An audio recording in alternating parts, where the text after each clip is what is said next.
ಭಾರತೀಯ ನ್ಯಾಯ ಸಂಹಿತದಲ್ಲಿ hit and run ಪ್ರಕರಣಕ್ಕೆ 10 ವರ್ಷ ಜೈಲು ಹಾಗೂ 7 ಲಕ್ಷ ರೂಪಾಯಿ ದಂಡ ವಿಧಿಸುವ ನಿಯಮ ಖಂಡಿಸಿ ಮತ್ತು ವಿವಿಧ ಬೇಡಿಕೆಗಳನ್ನು ಈಡೇರಿಸುವಂತೆ ಆಗ್ರಹಿಸಿ ರಾಜ್ಯಾದ್ಯಂತ ಲಾರಿ ಚಾಲಕರು ಮತ್ತು ಮಾಲೀಕರು ಅನಿರ್ದಿಷ್ಟಾವಧಿ ಮುಷ್ಕರ ಆರಂಭಿಸಿದ್ದು, ಮುಷ್ಕರಕ್ಕೆ ಆನೇಕಲ್ ತಾಲೂಕಿನಲ್ಲಿಯೂ ಸಹ ಉತ್ತಮ ಪ್ರತಿಕ್ರಿಯೆ ದೊರೆತಿದ್ದು, ಅತ್ತಿಬೆಲೆ ವೃತ್ತದಿಂದ ಗಡಿ ಗೋಪುರದವರೆಗೂ ಪ್ರತಿಭಟನೆ ಮೆರವಣಿಗೆ ಮಾಡಿದ ಕರ್ನಾಟಕ ಟಿಪ್ಪರ್ ಲಾರಿ ಮಾಲೀಕರ ಸಂಘದ ಪದಾಧಿಕಾರಿಗಳು ಮತ್ತು ಬೊಮ್ಮಸಂದ್ರದ ಇಂಡಸ್ಟ್ರೀಸ್ ಸಾರಿಗೆ ಮಾಲೀಕರ ಸಂಘದ ಪದಾಧಿಕಾರಿಗಳು ಅತ್ತಿಬೆಲೆ ಗಡಿ ಗೋಪುರದ ಬಳಿ ತಮಿಳುನಾಡು ಕಡೆಯಿಂದ ರಾಜ್ಯದ ಕಡೆಗೆ ಬರುತ್ತಿದ್ದ ಸರಕು ಲಾರಿ ಮತ್ತು ಟೆಂಪೋಗಳನ್ನು ತಡೆದ ಪ್ರತಿಭಟನಾಕಾರರು ಮುಷ್ಕರಕ್ಕೆ ಬೆಂಬಲ ನೀಡುವಂತೆ ಒತ್ತಾಯಿಸಿ ಚಾಲಕರಿಗೆ ಹೂವು ನೀಡುವ ಮುಖೇನ ಮುಷ್ಕರಕ್ಕೆ ಬೆಂಬಲಿಸುವಂತೆ ಮನವಿ ಮಾಡಿದರು.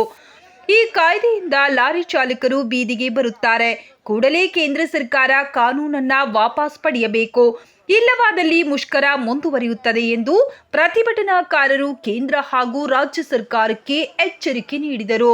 ಇನ್ನು ಪ್ರತಿಭಟನೆಯಲ್ಲಿ federation of Karnataka lorry owners association ಗೌರವಾಧ್ಯಕ್ಷ ಚೆನ್ನಾರೆಡ್ಡಿ, ಕರ್ನಾಟಕ ಟಿಪ್ಪರ್ ಲಾರಿ ಮಾಲೀಕರ ಸಂಘ ಅಧ್ಯಕ್ಷ ಗೋಪಾಲರೆಡ್ಡಿ, ಬೊಮ್ಮಸಂದ್ರದ ಇಂಡಸ್ಟ್ರೀಸ್ ಸಾರಿಗೆ ಮಾಲೀಕರ ಸಂಘದ ಅಧ್ಯಕ್ಷ ಕೃಷ್ಣಾರೆಡ್ಡಿ ಮತ್ತು ಪದಾಧಿಕಾರಿಗಳು, ಲಾರಿ ಚಾಲಕರು ಹಾಗೂ ಮಾಲೀಕರು ಭಾಗವಹಿಸಿದ್ದರು.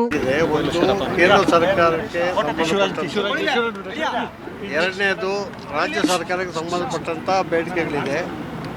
ಕೇಂದ್ರ ಸರ್ಕಾರಕ್ಕೆ ಈಗ accident hit and run case ತಂದಿರೋಂಥ ಕಾಯ್ದೆ ವಾಪಸ್ ಪಡಿಬೇಕು ಮತ್ತು 5,000 20,000 ರೂಪಾಯಿ ಹಾಕಿರೋ ದಂಡನ ವಾಪಸ್ ಪಡಿಬೇಕು ಅಂತ ಕೇಂದ್ರ ಸರ್ಕಾರದ ಮುಂದೆ ನಮ್ಮ ಬೇಡಿಕೆಗಳಿದೆ. ಇಲ್ಲಿ ರಾಜ್ಯ ಸರ್ಕಾರದ ಮುಂದೆ ಚೆಕ್ ಪೋಸ್ಟ್ಗಳು ತೆಗಿಬೇಕು, ಬೇರೆ ಬ್ಲ್ಯಾಕ್ ಲಿಸ್ಟ್ ಮಾಡಿ ಗಾಡಿಗಳನ್ನ ಪರ್ಮಿಟ್ ರಿನ್ಯೂ ಮಾಡ್ತಾ ಇರೋದು ತೆಗಿಬೇಕು.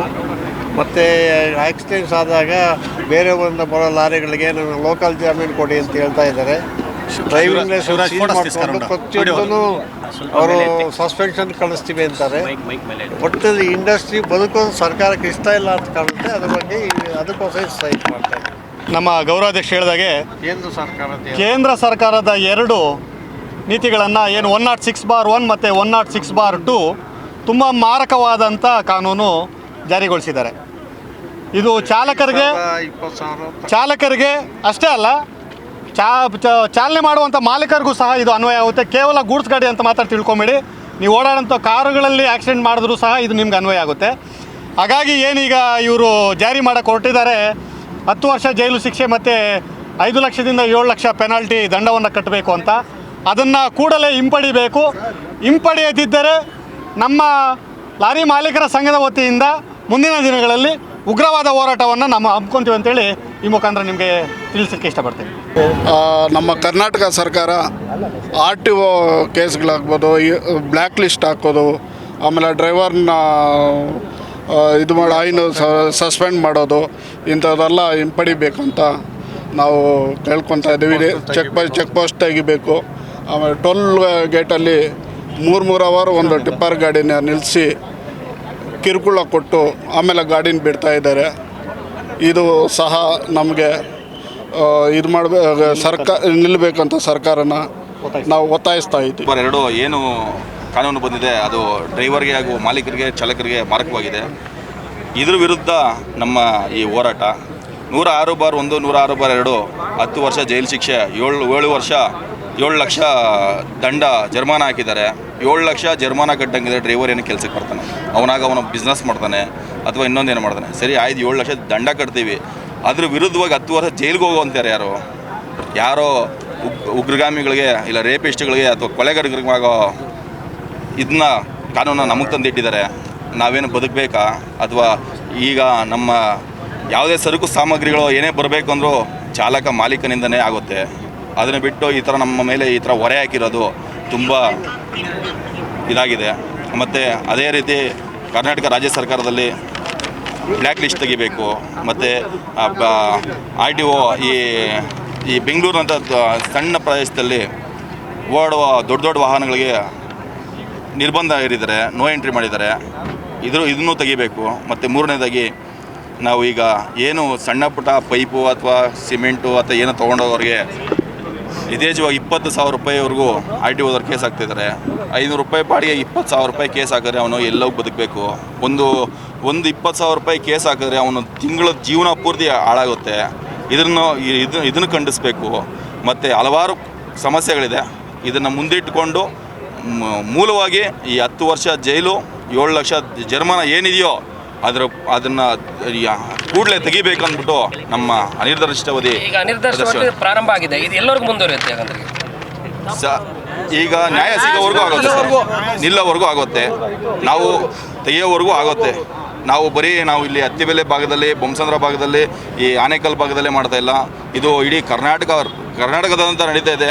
ಆಲ್ರೆಡಿ ಸೌತ್ ನಾರ್ತ್ ಇಂಡಿಯಾದಲ್ಲಿ ಆಲ್ಮೋಸ್ಟ್ ಗುಜರಾತು, ಮಹಾರಾಷ್ಟ್ರ ಎಲ್ಲ ನಡೀತಾ ಇದೆ. ಆಲ್ಮೋಸ್ಟ್ ಎಲ್ಲ ನಡೀತಾ ಇದೆ.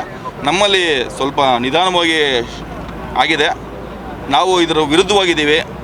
ಇದನ್ನು ಮುಂದುವರಿಸ್ಕೊಂಡು ಒಂದು ಏನು ಕೇಂದ್ರ ಸರ್ಕಾರದಿಂದ 106/2 ಅಂತ ಹೇಳ್ಬಿಟ್ಟು ಒಂದು ಕಾನೂನು ಮಾಡಲಿಕ್ಕೆ ಮಾಡಿದ್ದಾರೆ ಆಲ್ರೆಡಿ. ಸೊ ಅದು ನಮಗೆ ಅನಾನುಕೂಲ ಆಗುತ್ತೆ. ಯಾರು ಡ್ರೈವರ್ಗಳು ಗಾಡಿಗಳಿಗೆ ಬರೋದಿಲ್ಲ. ಮತ್ತು ಈಗ ಆಲ್ರೆಡಿ ಗಾಡಿಗಳಿಗೆ ಯಾರೂ ಡ್ರೈವರ್ಗಳು ಬರ್ತಾ ಇಲ್ಲ. ಡ್ರೈವರ್ ಬರಬೇಕು ಅಂದರೆ ಅವ್ರೇನು ಹೇಳ್ತಾರೆ, ನಮಗೆ 10 ಲಕ್ಷ ಡಿಪಾಸಿಟ್ ಮಾಡಿ, ಇಲ್ಲ 7 ಲಕ್ಷ ಡಿಪಾಸಿಟ್ ಮಾಡಿ, ಇಲ್ಲ ನಮಗೆ ಬಾಂಡ್ ಪೇಪರ್ ಬರ್ಕೊಡಿ, ಆಕ್ಸಿಡೆಂಟ್ ಆದ ನಾನು ಜೈಲಿಗೆ ಹೋದರೆ ನಮ್ಮ ಫ್ಯಾಮ್ಲಿನ ಫ್ಯಾಮ್ಲಿಗೆ ನೀವು ಮೇಂಟೈನ್ ಮಾಡ್ತೀವಿ, ಸಾಕ್ತೀವಿ, ಅದಕ್ಕೆ ಫ್ಯಾಮ್ಲಿಗೆ ಅಷ್ಟು ಹಣ ಕೊಡ್ತೀವಿ ಅಂತ ಆಲ್ರೆಡಿ ಡ್ರೈವರ್ಗಳು ಕೆಲವು ಕಡೆ ಕೇಳ್ತಾ ಇದ್ದಾರೆ. ಸೊ ಇದು ಮಾರ್ಗವಾಗಿದೆ. ಅದ್ರ ಜೊತೆ ನಮ್ಮ ಸ್ಟೇಟಲ್ಲೂ ಸಹ ಸ್ವಲ್ಪ ಕಾನೂನುಗಳಿದೆ, ನಮಗೆ ತುಂಬ ತೊಂದರೆ ಆಗೋವಂಥ ಕಾನೂನುಗಳು. ಈ ಬಾರ್ಡ್ರಲ್ಲಿ RTO ಅದು ತೆಗಿಬೇಕು. ಈಗ ಬೇರೆ ಸ್ಟೇಟ್ಗಳೆಲ್ಲ ತೆಗೆದಿದ್ದಾರೆ ಬಾರ್ಡ್ರಲ್ಲಿ RTO. ಸೊ ಅದಾದಮೇಲೆ ಈಗ ಬ್ಲ್ಯಾಕ್ ಲಿಸ್ಟ್ ಅಂತ ಮಾಡ್ತಾ ಇದ್ದಾರೆ. ಅದನ್ನು ಬ್ಲ್ಯಾಕ್ ಲಿಸ್ಟ್ ಮಾಡಬಾರ್ದು. ಈಗ ನಾವು ಒಂದು ಸರ್ತಿ ಫೈನ್ ಕಟ್ಟಿದ್ಮೇಲೆ ಮತ್ತೆ ಬ್ಲ್ಯಾಕ್ ಲಿಸ್ಟ್ ಮಾಡೋ ಅವಶ್ಯಕತೆ ಇಲ್ಲ. ಅದು ನಾವು ಫೈನ್ ಕಟ್ಟಿಲ್ಲ ಅಂದರೆ ಅದು ಬ್ಲ್ಯಾಕ್ ಲಿಸ್ಟಲ್ಲೇ ಇರ್ಬೋದು. ಈಗ ಫೈನೆಲ್ಲ ಕಟ್ಟಿದಾದ್ಮೇಲೆ ಯಾಕೆ ಮತ್ತೆ ಬ್ಲ್ಯಾಕ್ ಲಿಸ್ಟ್ ಮುಂದುವರಿಸ್ತಾ ಇದ್ದಾರೆ, ತೆಗಿಬೋದಲ್ವ ಅದು. ಆಮೇಲೆ DSA ಕೇಸಿಗೆ ಮಂಗಳೂರು, ನಾವು ಬೆಳಗಾವಿ ಹೋಗ್ತೀವಿ, ಅಲ್ಲಿ ಕೇಸ್ ಹಾಕ್ತಾರೆ. ಮತ್ತು ನಾವು ಅಲ್ಲೇ ಹೋಗಿ ಕ್ಲಿಯರ್ ಮಾಡಬೇಕು ಅಂತಾರೆ. ನಾವು ಅಲ್ಲಿ ಹೋದಾಗ RTO ಇಲ್ಲ ಕ್ಲರ್ಕ್ ಇರಲ್ಲ, ಯಾರೋ ಒಬ್ರು ಇರಲ್ಲ. ಅದು 2 ದಿವಸ 3 ದಿವಸ ಆಗುತ್ತೆ. ಇಲ್ಲ ಸರ್ವೇಯರ್ ಕೆಲಸ ಮಾಡಲ್ಲ ಅಂತಾರೆ. ನಮ್ಗೆ ತುಂಬ ತೊಂದರೆ ಆಗ್ತಾಯಿದೆ. ಅದು ನಮ್ಮ RTO ಅಲ್ಲಿ ಎಲ್ಲೇ ಕೇಸ್ ಆಗಲಿ ಅವು ಗಾಡಿ FC ಎಲ್ಲಿ ಮಾಡ್ತಾರೋ, ಎಲ್ಲಿ ನಮ್ದು ರಿಜಿಸ್ಟ್ರೇಷನ್ ಇರ್ತದೆ ಅಲ್ಲೇ ಒಂದು ಅನುಕೂಲ ಮಾಡಿಕೊಡ್ಬೇಕು ಅಂತ ಒಂದು ಸರ್ಕಾರಕ್ಕೆ ಒಂದು ಒತ್ತಾಯ ಇದೆ.